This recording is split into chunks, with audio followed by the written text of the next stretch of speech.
Okay, folks, good morning. Any questions before we start?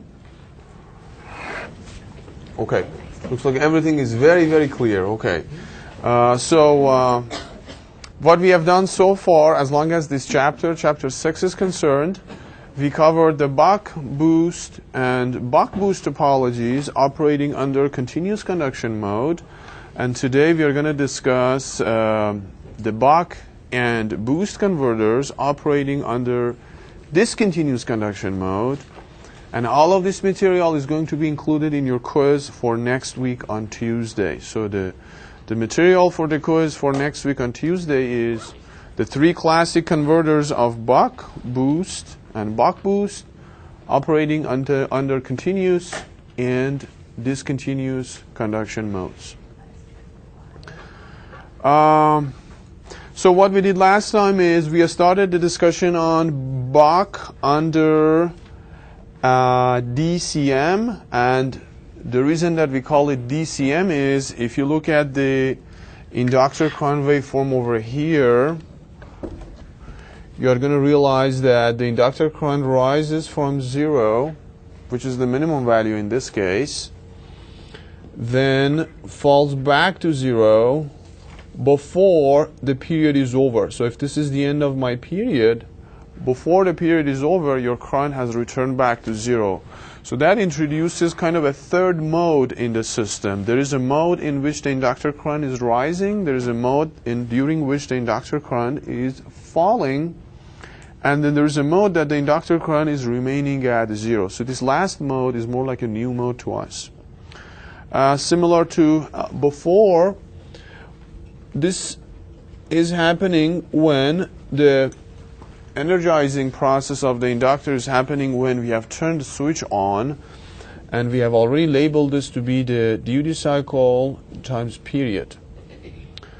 Now before we didn't have to label anything else because the rest was 1 minus duty cycle times period, but because now we have 2 distinctive modes left, we have to label this mode during which the diode is actually in action and the inductor is getting de-energized to be D1 times period. And then for the third mode, we don't really have to come up with a name because then this duration would be T minus dt minus D1t, or 1 minus d minus d1 times t, the period. So we have an extra mode. We looked at the system operating modes. So please note how D1 is defined, which is the on time of the diode over T. It's a new definition.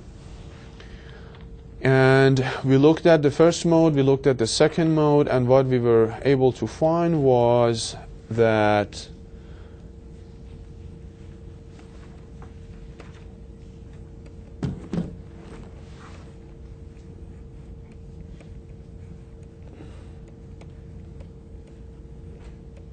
this expression over here. So if we have this buck converter operating under discontinuous conduction mode, the voltage transfer ratio is a new expression compared to before.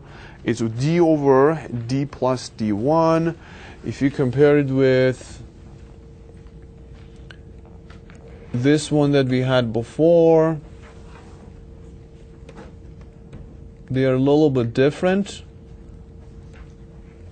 But if you dig down a little bit, they are almost the same because I can write it in this form.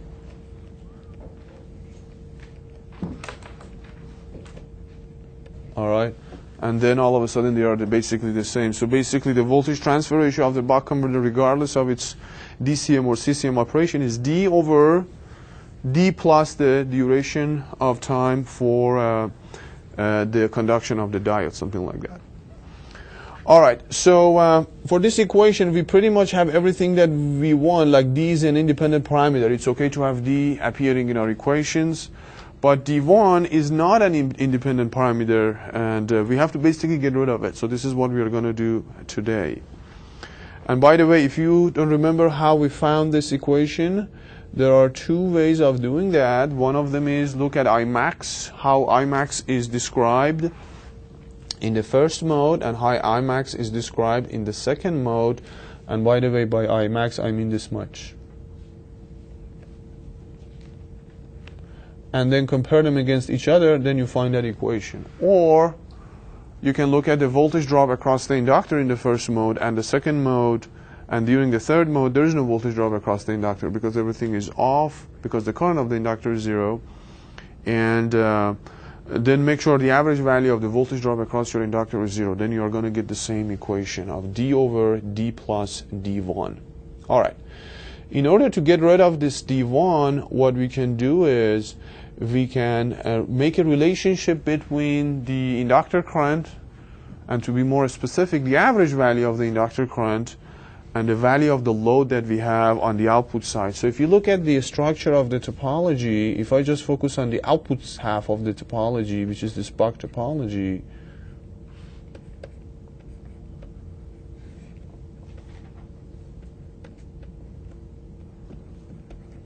we have something like this. Okay, we have this inductor feeding this R that is placed in parallel with this cap. Okay, so we have seen this before. What you can do is you can argue that the average value of the inductor current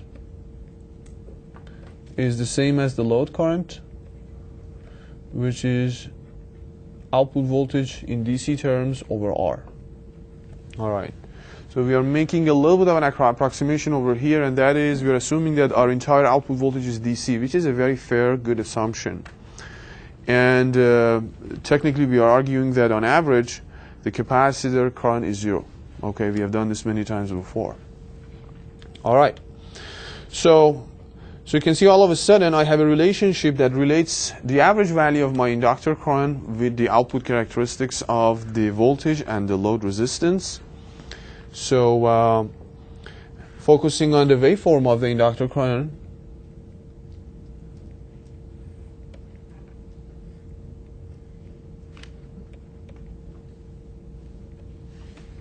so this is dt, this is d1t, and this is Imax. Okay, I can just easily find the average, the area of this triangle and divide it by the period. That would be the average value of the inductor current, and then make sure that equals V out over R.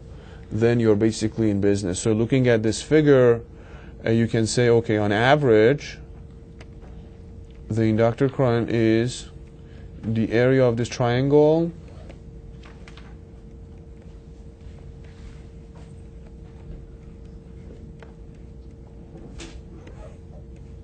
over T, so that's the average value, and this has to be V out over R.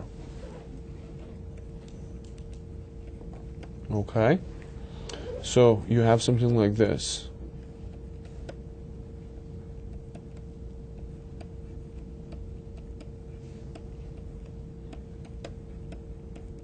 R, and there's a 2 number. Okay, something like this. Okay. We already have an expression for Imax. We can look at the first mode and write an expression for Imax, or we can look at the second mode and have an expression for Imax. And we have it. We have an expression for Imax. This is coming from the second mode. And we also have an expression for my Imax coming from the first mode. Now here, as you can see, the first equation, equation number 1, may not necessarily be a good one because both V in and V out are appearing in our equations.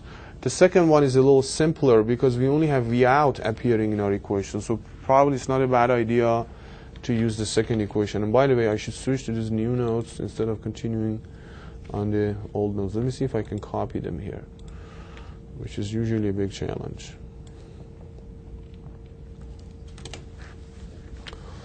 All right.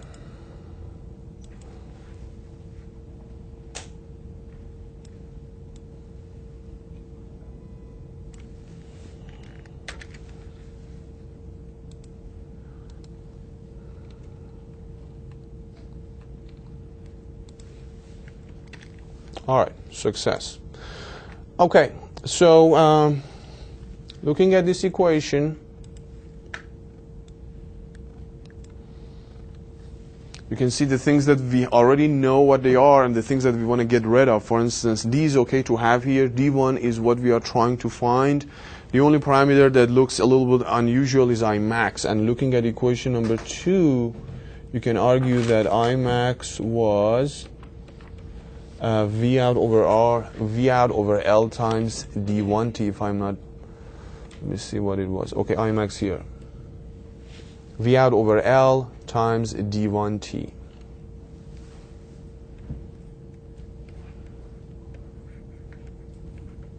All right.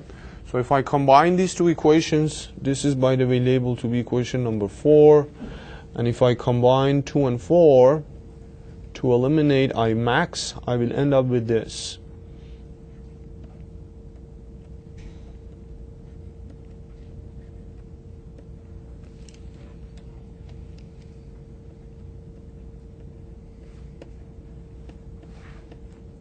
All right.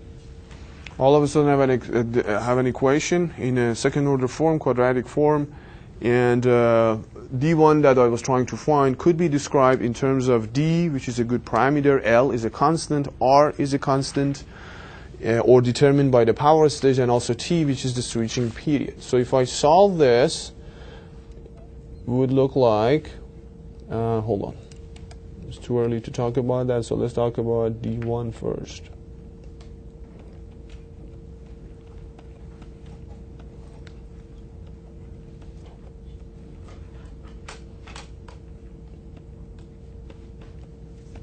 All right, just a simple solution for this second order system, assuming that D1 is the unknown parameter. Obviously we have two answers. This one, the negative sign, is not going to give us a reasonable value for D1. It's going to suggest that D1 should be negative. In reality, it's not negative, so that's not an acceptable answer. So only the positive one is the acceptable answer. So basically, D1 would be negative D plus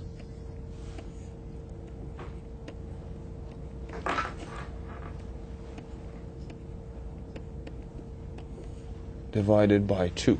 All right. So we managed to find, remember earlier I said D1 is an independent parameter. We managed to be able to describe D1 in terms of the other parameters in the system, including the duty cycle, which is something we can control, and L, the value of the inductor, and R, and also T, which is a representation of the frequency in the system. All right. So I have D1. All I have to do is just plug in D1 into this expression that I had earlier, which was describing the voltage transfer ratio. And if you do so, you will end up with this expression over here. So now you can see all of a sudden your voltage transfer ratio equation becomes a little bit more complicated. D obviously should appear there because this is the parameter that we can control. We can make it longer or shorter. But unfortunately, you can also see that a bunch of other parameters appear in the system, like the value of the inductor, the value of the resistor, which is the load, or T is the period or the switching frequency, which is 1 over T. So that's why at the very beginning of when we're solving anything, we should really make sure if we have to find out is the converter operating under CCM or is it operating under DCM? Because as you can see, the equations are drastically different. If you're operating under CCM, your voltage transfer ratio is just D for the Bach topology. But now you can see if you're operating under DCM, it is a relatively large equation, and I do not expect you guys to memorize this equation. I don't even know what it is. Whenever I want to find it, I just look at my notes and see what it is. So there is no expectation of you as an engineer remembering this. But obviously the CCM one is easy. Just V out over V in is D, so that's easy to remember. All right, so please be mindful that under ideal conditions, if your converter is operating under CCM, if the load changes within a reasonable range, your output voltage should not change. But in here, when you're operating under DCM, if your load changes, your output voltage changes. If you change the value of your inductor, the output voltage is going to change. If you change the switching frequency, the output voltage is going to. So there's several bad things associated with DCM, although there are some good things as well. The main good thing about DCM is the inductor current starts from 0 and ends at 0. And later on, when it comes to looking at the switching losses in the system, this is like you are already having like a zero current switching kind of a mechanism. We haven't talked about it yet, but later on you are going to realize that it makes sense to improve the efficiency of the system. It makes sense to run the system under discontinuous conduction mode. The other thing that may become advantageous is later on when it comes to modeling.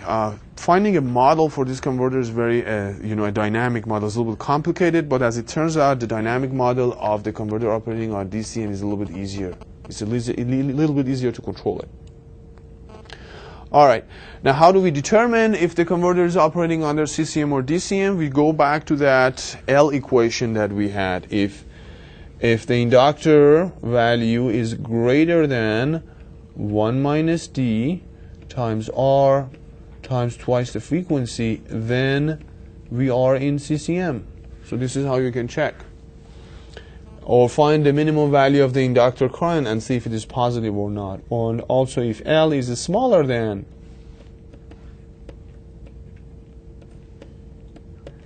then the converter is operating under discontinuous conduction mode. And if L is exactly the same as 1 minus D times R over twice the frequency, it's called a boundary situation. So it's like you can use either one of the equations. That's fine. Either set of equations that you have. All right. So let's take a look at any questions so far, by the way. Okay. So let's take a look at a numerical example on how we can use these equations. So we have this box topology. The input voltage is 24 volts. The inductor value is 200 microhenries. The load is 20 ohms. The cap is 1000 microfarads. And the switching frequency is 10 kilohertz. It's usually low, but I just don't know why the author has selected this low switching frequency. Maybe to push the converter to operate under DCM. And also the duty cycle has been chosen to be 40%. So question number 1, determine if the converter is operating in CCM or DCM. So we have to look at that L equation, which was, we have to check what is the relationship between L and 1 minus D times R over twice the frequency. If we are smaller, then this is DCM. If L is larger, then this is CCM. So I'm calculating over here 1 minus D. D is given to be 0.4. So this is our D, 0.4. This is the load value, which is 20 ohms. And this is the switching frequency, which is 10 kilohertz, relatively low.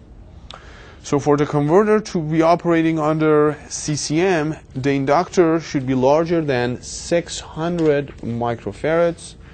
But unfortunately, it is not. It is only 600 microhenries. But it is not larger than that. It's only 200 microhenries. So basically, you can see that this bottom one holds.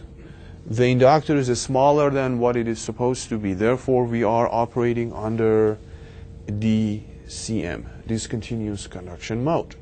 All right.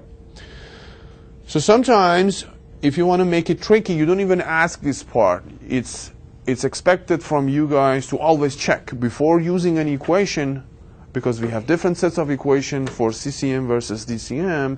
So before you do anything, you always have to make sure if the converter operates in CCM or DCM to be able to know which set of equation to use. So for instance, here we have done and we have realized the converter operates under DCM. Therefore, for instance, if you want to try to find the output voltage, we should use this humongous equation over here. All right? So we cannot use V out is Vn times D anymore because it's not CCM anymore. All right. So part B, what is the value of the output voltage? Here it is. We just found that equation. All you have to do is just plug in the numbers. Your input voltage is 24. The duty cycle is 0.4. Also appears here. And here is D squared. And we have an 8 in the equation. This one is the value of our inductor. R, load value, And I don't have the switching period, but I have the switching frequencies, so there's a division over here involved. This division is because it's a switching period, a frequency instead of period. Okay. So once you calculate everything, you realize your output voltage is 13.9. If mistakenly you have chosen that, you have thought that this converter operates under DCM, if by mistake you have done that down this road,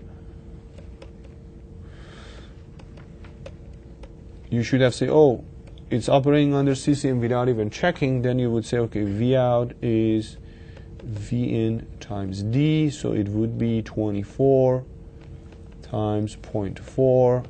This would give you, I don't know, I guess 9.6. So you can see the numbers are drastically different from each other. They are not even close to each other if you make a mistake. And ironically, your output voltage is larger when your converter is operating under discontinuous conduction mode. All right, then part C is asking about for what output voltage range does the converter operate in continuous conduction mode. So that means if I want to have the continuous conduction mode to happen, I got to make sure my inductor value is larger than 1 minus D times R over twice the frequency, or 200 micro should be greater than 1 minus D times R over twice the frequency over here, because it's talking about the output voltage range that maps to a range for the duty cycle. So I didn't plug in 0.4 over here. I just kept D as a parameter that I want to find the range for, but the rest of the parameters are plugged in. For instance, R 20 ohms, and this is the frequency. So I realized that in order for the converter to operate under CCM, I should choose a duty cycle that is greater than 80%. The previous parts, the duty cycle was only 40%. So this is also in agreement with what I just found. If the duty cycle is chosen to be greater than 80%, CCM is guaranteed. Otherwise, we operate under DCM. So now I have a range for the duty cycle. So if I choose the duty cycle ideally between 1 and 0.8, then we are guaranteed to operate under CCM. Now if you want to see what range of voltage this maps into, we'll use the CCM voltage equation, which is V out over V in is D over here. So you realize that if you want to generate an output voltage that is less than 24, which is our input voltage, but at the same time it is larger than 19.2, you can count on the converter to operate under CCM. Otherwise, your converter is going to be operating under DCM. So if you want to generate an output voltage which is smaller than 19.2 volts, by the way, these are all volts, then you are operating under discontinuous conduction mode. And again, this agrees with the parts A and B, because in part B we realize that the converter is generating a voltage that is only 13.9 volts, which is smaller than 19.2 volts. So they agree with each other. All right, this was a numerical example. Any questions? So one question that may come to you guys is, what about the ripple of the output voltage? Do we have a simple equation? Let's say you want to design a converter to operate under DCM for some reason. And now how are you going to select now you know how to select the inductor. You just have to make sure that the inductor is smaller than that expression. So that takes care of the inductor value. What about the capacitor value? Unfortunately, there is not an easy way of finding the cap. And the general trend is just use the CCM equations, and they give you a relatively good value for your cap. If you want to be a little bit more conservative, whatever the CCM operation suggests you, the equation suggests you, just go maybe 50% above that. Now here is my attempt over here. Here is my attempt to find an expression for the output voltage ripple under discontinuous conduction mode for the buck converter. The equations get a little bit complicated. I'm not even sure if these equations are correct or not, because I've never used them. But in the end, you get something very crazy looking like this. Well, obviously, this is very hard to remember. And I don't even encourage you guys to use this. Just go with that simple equation of, what was that? Let me see. It's really hard to find it, but maybe I can find it here real quick.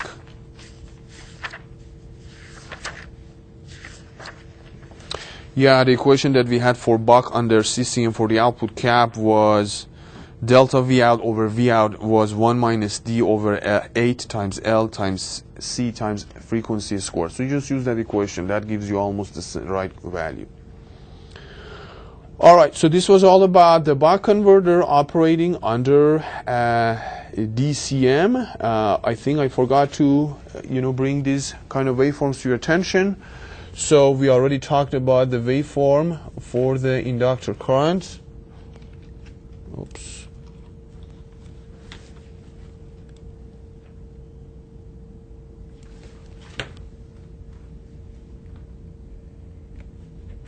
All right, so this is our inductor current waveform.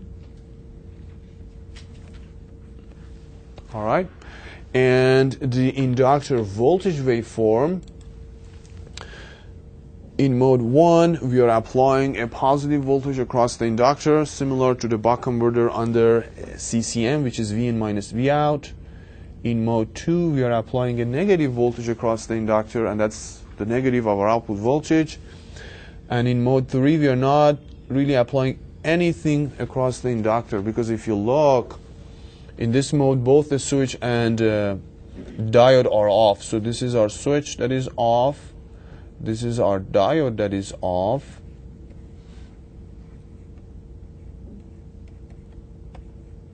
Okay, so as you can see, you are applying kind of 0 volts across the inductor. Actually, the inductor is not even in the picture. It's like an open circuit. So that's why we have this 0 volt here. All right, and what about the switch current?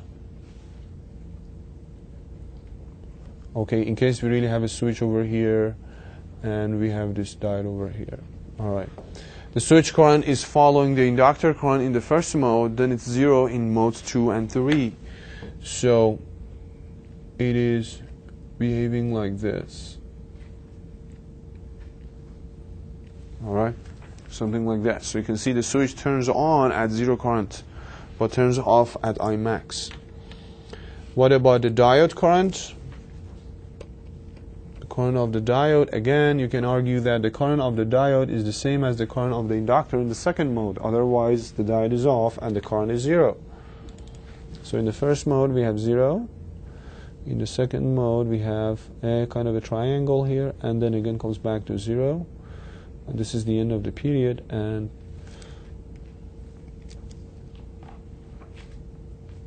something like this continues. So these are the waveforms.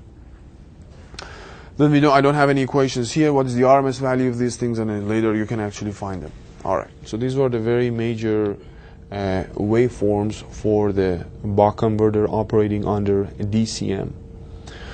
All right. Now let's discuss and kind of do the same thing for the boost converter. All right. So the boost converter operating under DCM, you remember this is our topology. In the boost topology, the inductors move to the input side. You have a switch, vertical switch, and then a diode on the output side. Again, you can identify 3 different modes. In one of the modes, the inductor current is rising, and that is when we apply a positive voltage across the inductor by turning the switch on. In the second mode, the inductor current is falling, and that is by applying a relatively constant output voltage in a reverse order across, Vn minus V out across the inductor. And then there is a third mode introduced, and that is when the inductor current remains at 0.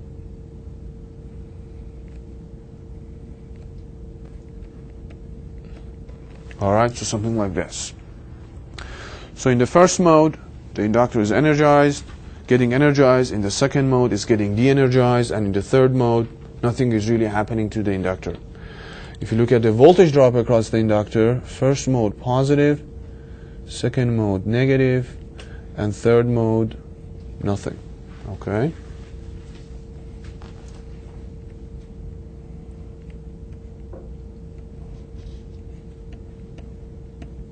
All right. So in the first mode, it's Vn, similar to the case before, CCM analysis. In the second mode, it's Vn minus Vout, negative, because Vout is larger still than the input. And then in the third mode, it's 0. All right. So there are two ways of finding the voltage transfer ratio. One of them is finding this Imax over here in the first mode and then compare it with the Imax that you can find in the second mode. Or you can say, on average, the inductor voltage should be 0. Whichever you use, you will end up with this equation, that in the boost converter, when it is operating under discontinuous conduction mode, V out over Vn is D plus D1 over D1, okay? Now, remember, if it was operating under CCM, we had a different equation, and that was V out over Vn was 1 over 1 minus D, okay? Again, it's simple to make a relationship analogy between these two equations. I can write this like this. And they are almost the same. 1 minus D.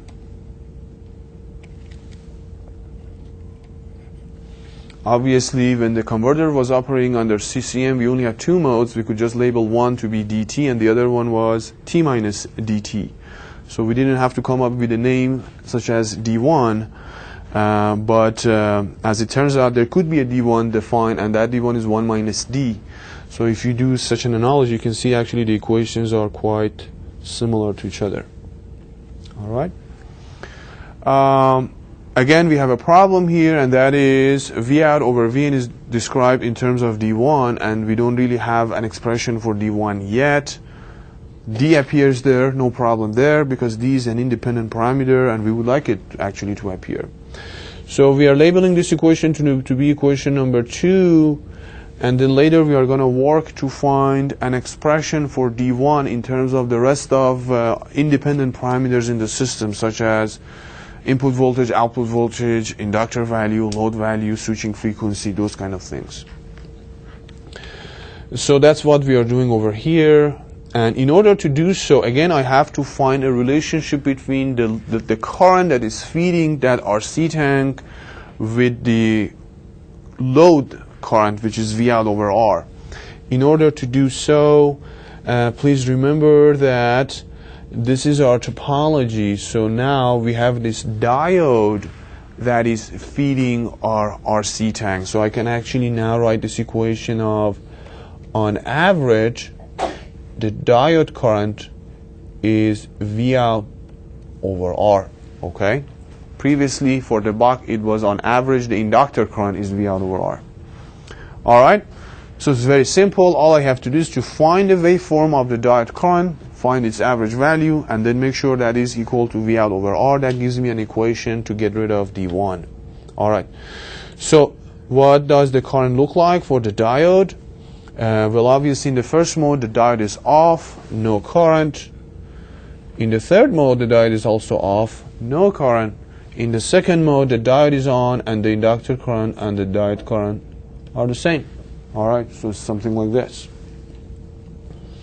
All right, so all I have to do is you basically find the area of this triangle and get the average value, and then make sure that is V out over VR, V out over R. All right. So we have this extra page over here which was talking about the buck converter ripple. All right. So let me write the equation here, then switch down. Okay. So let me. My objective is to find the average value of the diode current. All right. So it's the area of this triangle, which is half of Imax times D1T over the entire period, which is PT. That's it. All right. So now you can see D1 appears in our equation fine. In the end, we want to get rid of D1. Imax also appears, so I have to find an expression for Imax. For instance, I can look at the first mode or the second mode. So looking at this waveform over here, I can write Imax in two ways. I can say Imax, looking at the first mode, is the voltage that appears across the inductor, which is Vn over L times the duration. So what we have over here. Or I can look at the second mode. In the second mode, the voltage drop on the inductor is Vn minus Vout. I'm just looking at the Imax, which is the maximum value minus negative minimum value. So I would say it's Vout minus Vn over L times duration. All right. You can see the first one is simpler because in which only Vn appears. So maybe that's a good idea to do that, to use that one. I don't know, actually, I don't know which one I have used down here.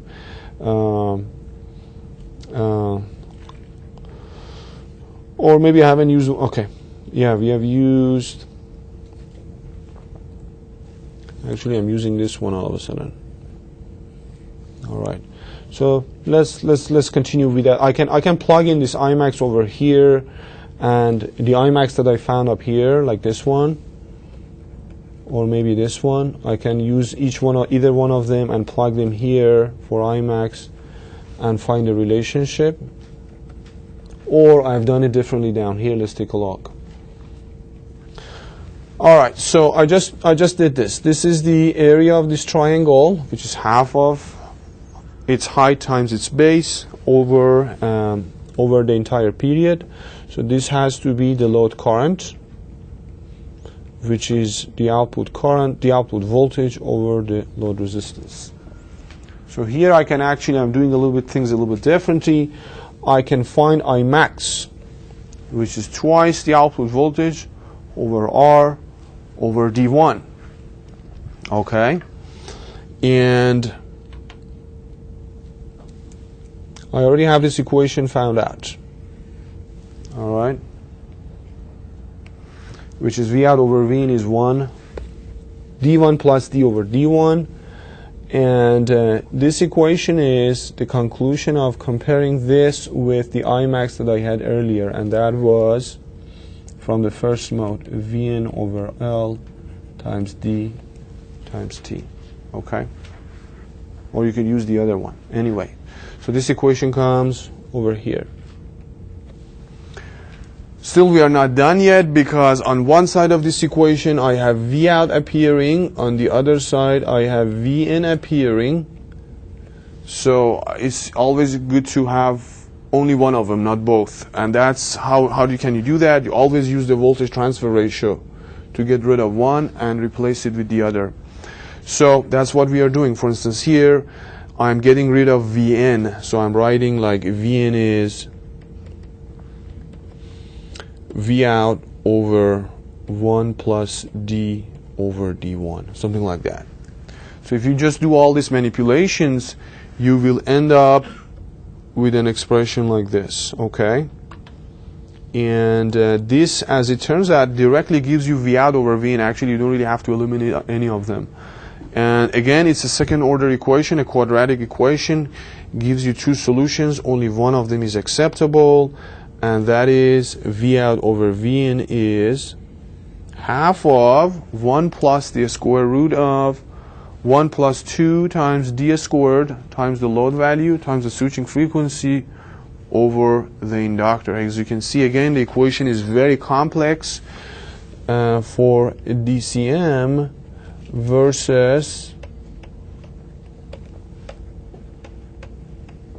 boost under CCM. It was a very simple equation. All right, and they gave you drastically different values. So please, from now on, whenever you're trying to analyze a converter, your first step should be, is it under CCM or DCM? Okay. So we have a very relatively large equation here. I do not expect you guys to memorize it. I don't even memorize it, and whenever you need it, you can have it somewhere and just use it. Now, how are we going to find out if the converter is operating under CCM or DCM? Again, going back to those equations for the design of the inductor. If the inductor has been chosen to be larger than D times 1 minus D squared times R over twice the frequency, then we are under CCM. If the inductor has been chosen to be smaller than D, the rest of the expression, then the converter is operating under discontinuous conduction mode. All right. Any questions? So I haven't done the buck boost. It's easy. It's the same procedure. And sometimes I use the buck boost topology under DCM for a quiz. So if you see that in your quiz, do not complain that you haven't covered that in class. I'm encouraging you, I think it's in one of the homework assignments, I encourage you to take a look, become familiar. It's a little bit of a math manipulation. You have a bunch of parameters, you need to know which one you want to get rid of. In the end, you have to have some V out over V in emerging from somewhere, or having an expression for D1 emerging from somewhere that you can plug it in the simpler voltage transfer ratio that you have found earlier. All right. So for buck boost, is going to be your own kind of practice. Under DCM, do it yourself kind of a thing. All right. So this will be the end of the material that will be covered in our quiz. So the quiz will be covering buck boost and buck boost topologies operating under continuous conduction mode and discontinuous conduction mode. All right. So this is kind of the end of chapter 6. Let's take a look at some extra stuff that appears in the book.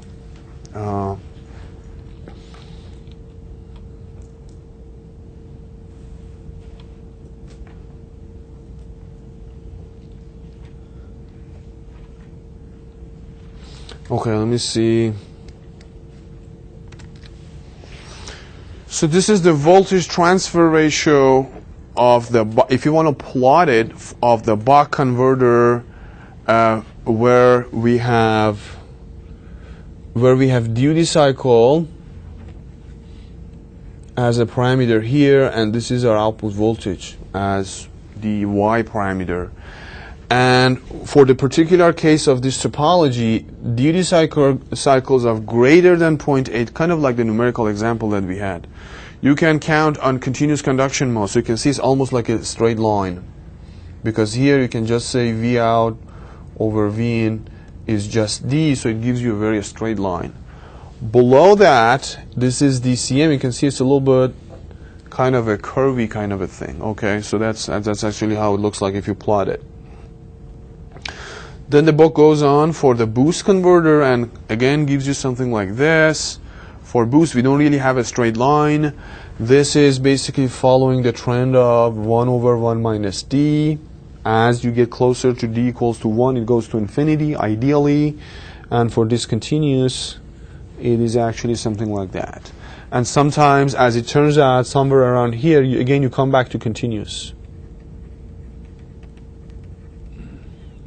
Okay, and we had an example for that, looking at where is it that the converter operates under continuous, where is it that the converter operates under discontinuous conduction mode. Then the book covers this relatively new, this was not in the older version of the book, which is called the switch capacitor converters. Okay, what are these converters? Just an introduction. These are the converters in which we don't have any inductors. We only have capacitors. Now, what's appealing about them? The appealing thing about this is inductors are relatively large and bulky, and it's really hard to, for instance, if you want to build a converter on a chip, the size is very little. Building an inductor on a chip takes a lot of area. So they came up with this idea of, is it possible to have like a buck converter or a boost converter without any inductors? The answer is yes, the switch capacitor converters. And the name comes from the fact that you have a bunch of switches and a bunch of capacitors and you're just switching them. Okay. So this is an example of one. So basically, so all of these switches are going to be implemented by transistors. And if you're talking about a very, very small converter, for instance, it could be used in your cell phone, something like that. Very high frequency, very small. Okay. So what do? Assume that you have an input voltage of, I don't know, whatever your cell phone voltage is, for instance, 3.7 volts. and you want to double it. All right. For some reason, okay. So this is like a step up boost kind of a converter. So the way it works is, in the first mode, you turn this switch on and this switch on. These switches that are labeled to be 1, you turn them on. So basically what happens is, you're putting this capacitor that you have over here in parallel with your source. So you're kind of charging your cap, okay? That's first mode. And you're kind of violating KVL, because ideally you're not supposed to connect the cap directly in parallel with a voltage source if they are kind of a stiff, both of them are stiff. So you kind of have a spike of current, and that a spike of current is limited to this little bit of an internal resistance that you have here, and a little bit of an internal resistance over here. So if you try to simulate it, if you don't put these resistors, you're going to get an error because you're kind of violating KVL. All right. So as soon as I turn 1 and 1 on or close, my cap voltage will be the same as the input voltage. Then I open them. Okay, let me see if I can get rid of this.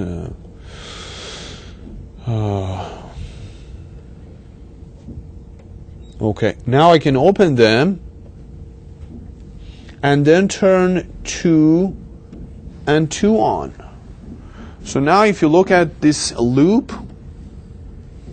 you can see your output voltage is Vn plus the voltage of the cap, which in the first mode was equalized to Vn. So all of a sudden you have twice Vn in your output voltage. So this would be twice Vn.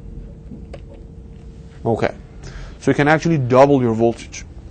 What are the limitations? One limitation is in the buck, or for instance, this case, the boost, you had a D that you could change from, I don't know, 20% to 80%, and you can actually build a bunch of output voltages. Over here, the voltage transfer ratio is fixed. It's only 2. You cannot have 2.5. You cannot have 1.5. It's just fixed to be 2.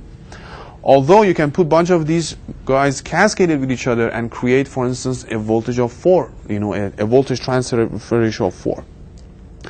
The other disadvantage is, if you look at this current, like if you have a boost converter and you look at the source current, which is the current of the inductor, it is very smooth and good looking. It's almost continuous. But in this case, if you look at your source current, it's a bunch of spikes. All right, so you're not really drawing a very smooth current from your source. So if your source is sensitive to these spikes, then you have to filter it or do something about it. And again, filtering means using inductors to filter it. So again, you have solved the problem one place, you had added problems somewhere else.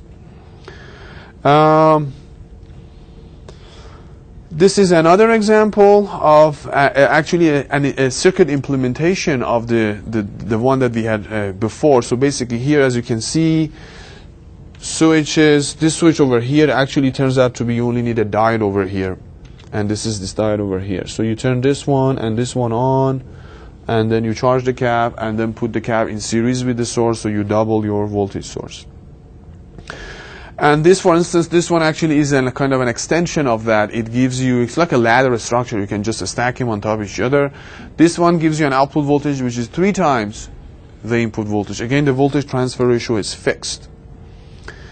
And this is a switch realization for that, I believe, or it's an inverter. I don't know. You can just manipulate lots of things. Like this particular one is giving you an output voltage that is half of your input voltage. Now, how do you do that? In the first mode, you turn 1 and 1 on. So you are basically placing 2 caps in parallel with your source. If these 2 caps are ideally the same, each one of them gets half of your input voltage. And then in the second mode, what you do is, let's see if I can get another pen. I wish I could use another color. Okay, here I can actually. In the second mode, you turn 2 on and 2 on, and basically you are placing this cap in parallel with this cap. All right. And each one of them was half of the input voltage. So at any given time, your output voltage is half of your input voltage. So these are the techniques you can do to implement a buck or a boost kind of a performance. And the rest is like PSpice simulations. If you're more familiar with PSpice, there are examples in the book how to build a converter. I would not advise you, because Most of the times after you graduate, I don't think PSpice is going to be available in the company that you work, but MATLAB is more likely to be available. So I'm going to actually have an example of how to simulate a boost topology, the boost topology in MATLAB. We already had an example for Plex, which is a toolbox in MATLAB. Let me see what I did. And that one is already posted on Blackboard. And now, unfortunately or fortunately, my version of MATLAB is the latest version of MATLAB. So if you're having trouble opening these files, this is because the computer that you're using does not have the latest version of MATLAB. And I think I'm under the assumption that if you open it in the computer labs, I think those are the most latest recent version of MATLAB. So you should be able to open it. And even this computer in this classroom doesn't have it, so I had to actually remote connect to my office computer. And one visible difference is the extension of the file is different. Before, if you were saving something in MATLAB, it gave you an extension of MDL, which is a short form for model. Now it is giving me like SLX or something like that. I don't know. As you can see, it looks a little bit different. The environment looks a little bit different. So this particular one is the boost converter converting 12 volts to 48 volts, and I'm going to explain how it works and how I've created this. Again, if you have Plex available that you can select the components, go ahead and use that. But again, Plex may not be available in the future to you guys. But you know, basic MATLAB or Simulink is easy. It's always available. You can always run your things on using Simulink. So this is when I started these models. This is back in time when maybe 9 years ago, 10 years ago, Plex did not even exist, but now it does. So I don't know. Anyway, so let's see what is going on here. So let me go back to the boost topology, and all right. So we are looking at converter simulation.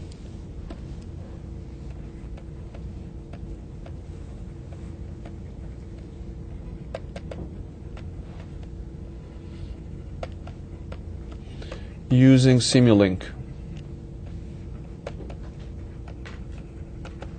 Now, first of all, if you are not familiar with Simulink, get yourself familiarized. It's a very, very important, powerful tool.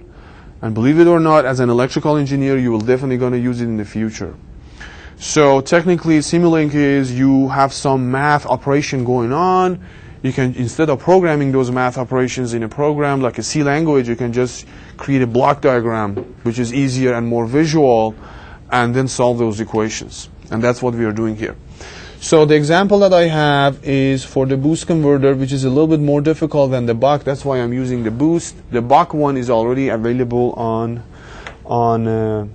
Blackboard, and as it turns out, the buck one is the older version of MATLAB, so you can open it with pretty much any MATLAB. So let's look at the topology.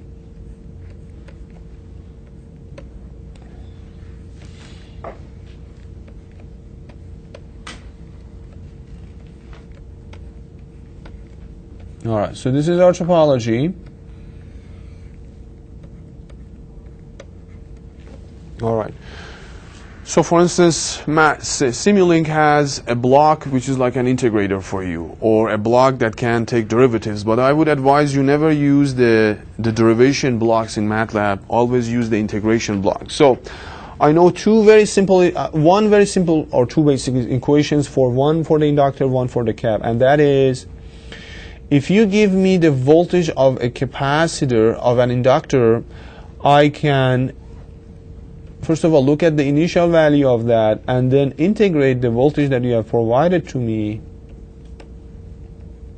and find the current. Okay, very, very simple. And as you can see, I'm only using the integration versus using this.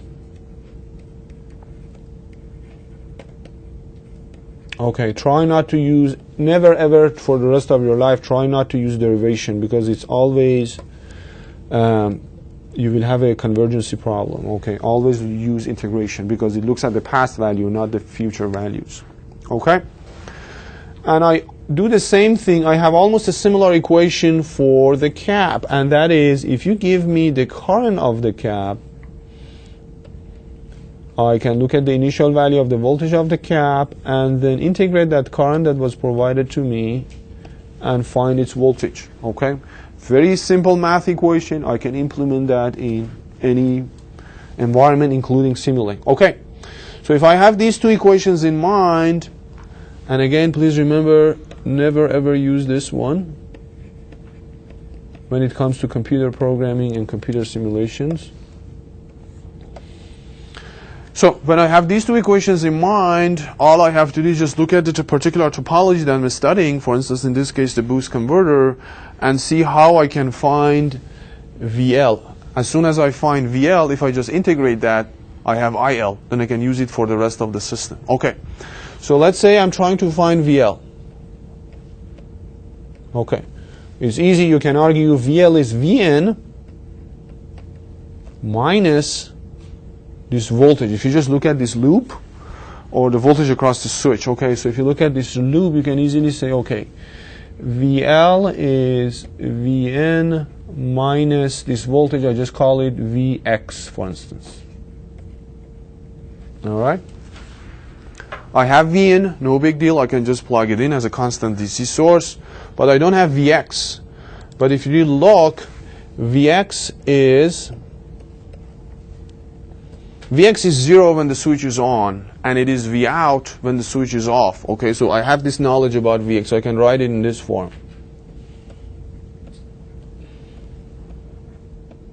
I made you guys a little bit familiar with these equations before. SS is the status of the switch. It's like a gate, like a logic signal. If it is 1, that means switch is on. And if it is 0, that means the switch is off, or the diode is on, basically. So linguistically, what I just said, this equation expresses that. I said Vx, which is the voltage drop across the switch, is 0 when the switch is on, and it is V out when the switch is off. And this expression exactly does the same thing to me. If SS is 1, an indication that the switch is on, Vx will be 0. If SS is 0, an indication that the switch is off, Vx will be V out. So what I just said, this is the mathematical explanation of what I just did. All right, description of what I just did. Okay, so you can see if you have a Vn available and if you have V out available, you can just subtract them from each other. Okay, if you have V out available, you can construct Vx and then subtract it from Vn, and that's your VL. Then integrate that. That is going to give you IL. So I'm actually going forward. So let me try to build this over here. So I'm assuming that I have Vn available, like a DC source to me. Very easy thing, constant value in math in Simulink. Minus, again, addition is very easy in Simulink, minus Vx. Okay? And Vx would be a multiplication of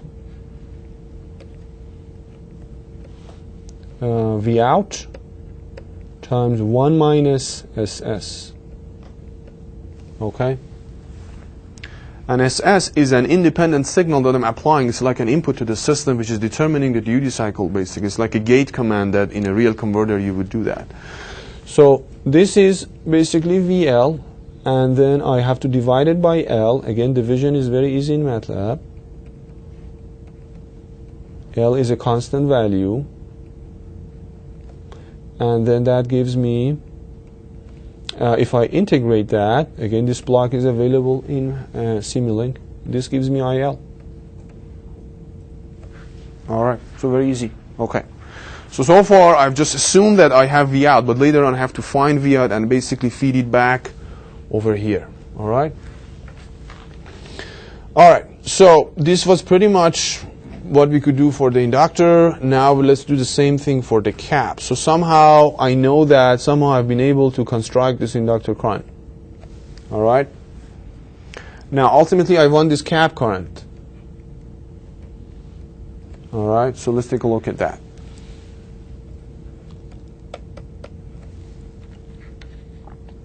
So first of all, the cap current is the diode current minus the load current. Okay, so that's very easy to figure out. So let me write it over here. KCL tells me that the cap current is the diode current minus the load current, the current of the resistor. Okay, load current is very easy to find, just V out over R. Now, what is the diode current? Again, let me write it.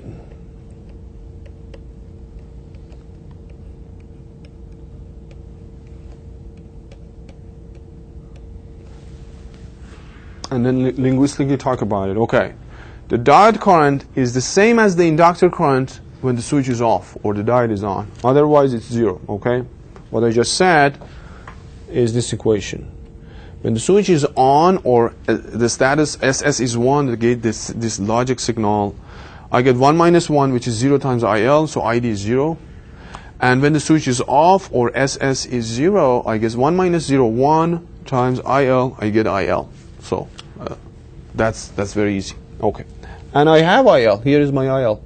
So very easy to do that. So if all I have to do is multiply this IL by that 1 minus SS. So let me just feed it from here. I already have, let's say, constructed 1 minus SS.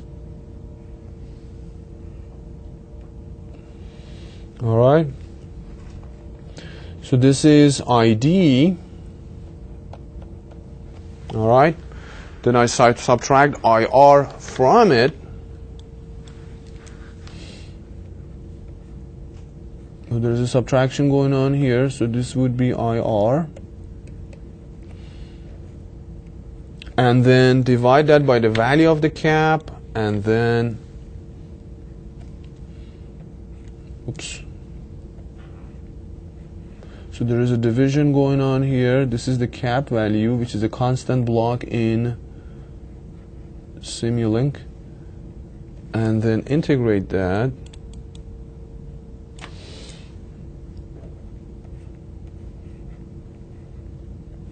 So this gives me the voltage of the cap. All right. Which is the same as the output voltage. Okay. Earlier I assumed I have the output voltage. Now I found it, so all I have to do is just feed it back here. All right. The only thing that I don't have yet is IR, which turns out to be V out over R. So again, there's a division going on here by R, which is a constant, your load, and that is your load current. All right. So if you run this or implement it in MATLAB or Simulink, you have all the parameters determined. And this 1 minus SS, I can actually have a signal of SS as independent, like a function generator that Simulink does, and then subtract it from 1, basically. That's very easy. Okay. So as you can see, you can identify 2 loops. There is a loop here associated with our cap, and there is a bigger loop over here associated with our inductor. That's what it should look like. Every time that you have an inductor, there's a loop associated with that, basically, inductor in the system.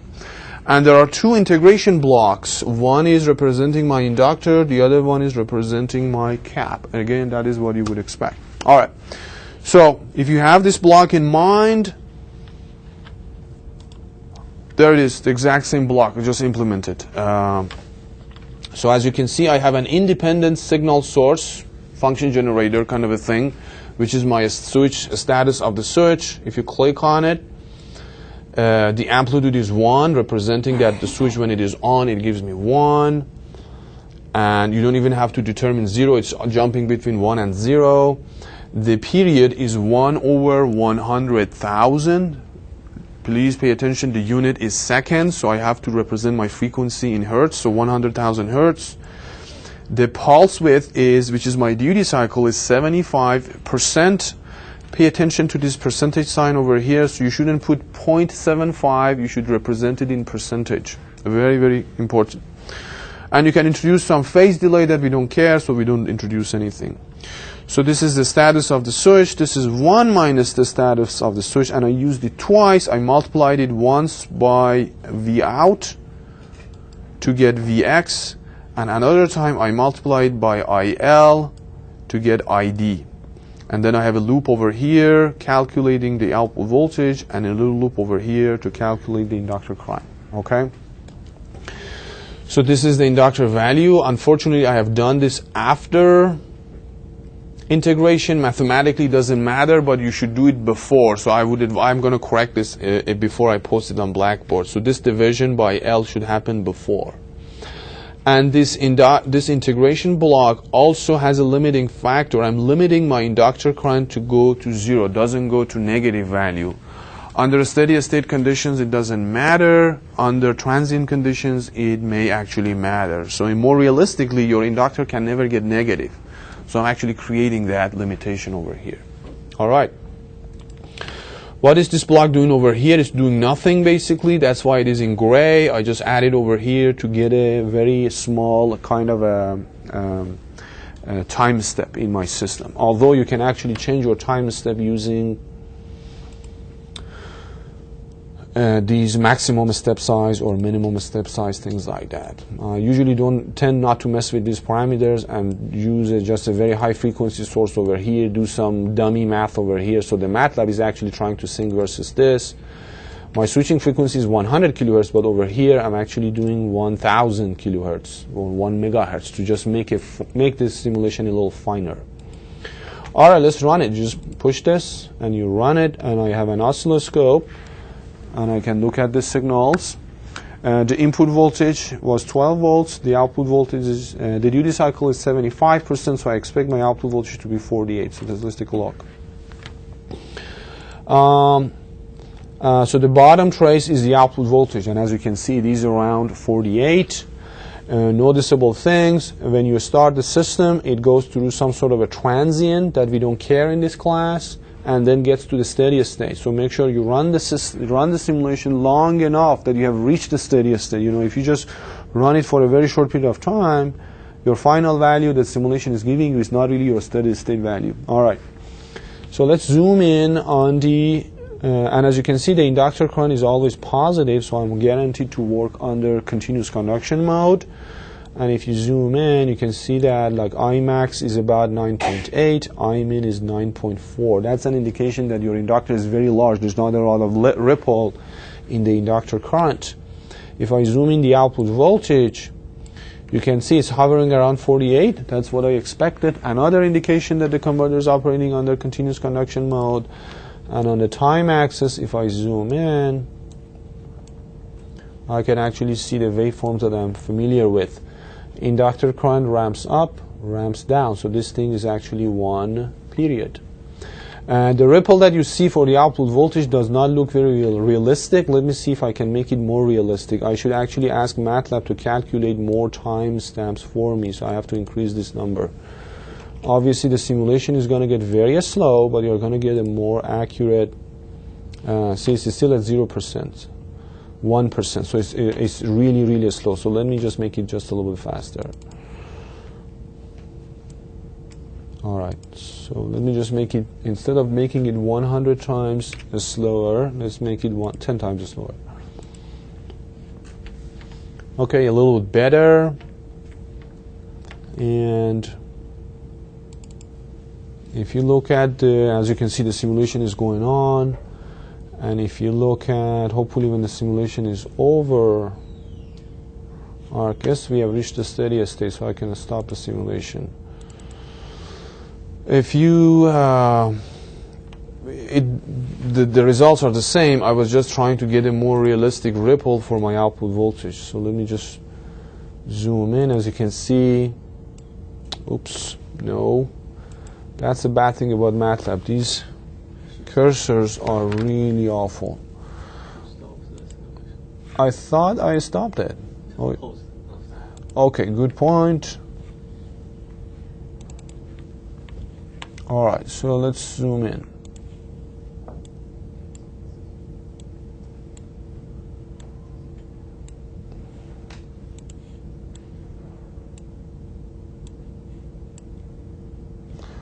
It's still giving me a triangular ripple in the output voltage, which I guess is the case. I thought it should be a little bit different than this, but the inductor current is the same, just ramping up, ramping down, something like that. So you can see what you expect from the buck converter operating under CCM is actually confirmed over here. Now you can manipulate these things. For instance, you can say, what if I, instead of 220 micro, I use only 100 micro? Make my inductor a little smaller, okay? All right. So let's see what happens now.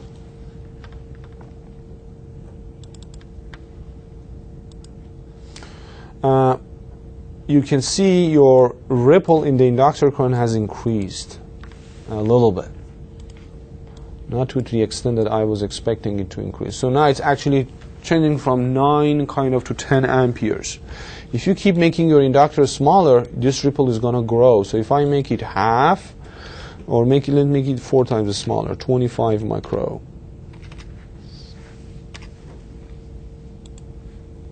And run it. You can see this ripple has grown, and that's actually in agreement with the results that the theoretical results that we had earlier, that if you choose a smaller inductor, your ripple is going to get larger, and it's going to get to the extent that it's going to get into DCM, but right now we are not doing that.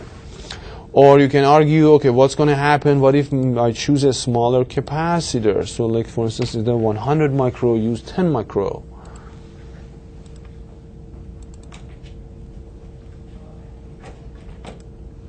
And one thing that you can notice is the ripple of the output voltage, the steady state ripple has grown. It is still hovering, the output voltage is still around 48, but you can see I have a broader or a wider kind of an envelope for my output voltage. Right now my ripple is from 47 volts to 49 volts almost, like I have like 2 volts of peak-to-peak ripple, which could be considered too much.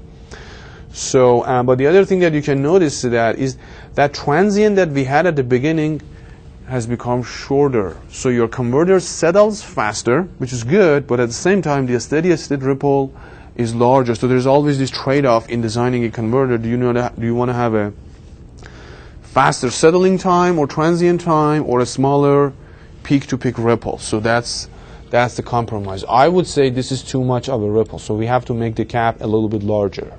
We have 2 volts peak-to-peak ripple, which is about, okay, let me make it, for instance, 50 micro. All right.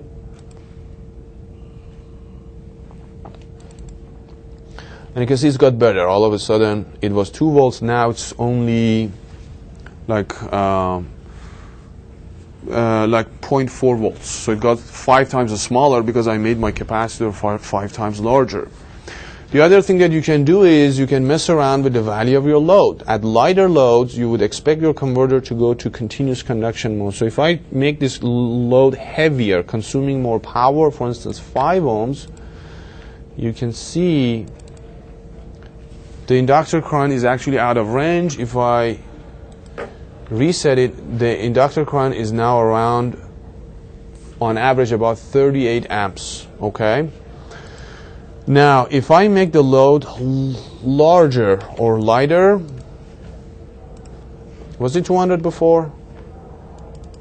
You can see the inductor current is now going down, and I have got to the discontinuous conduction mode.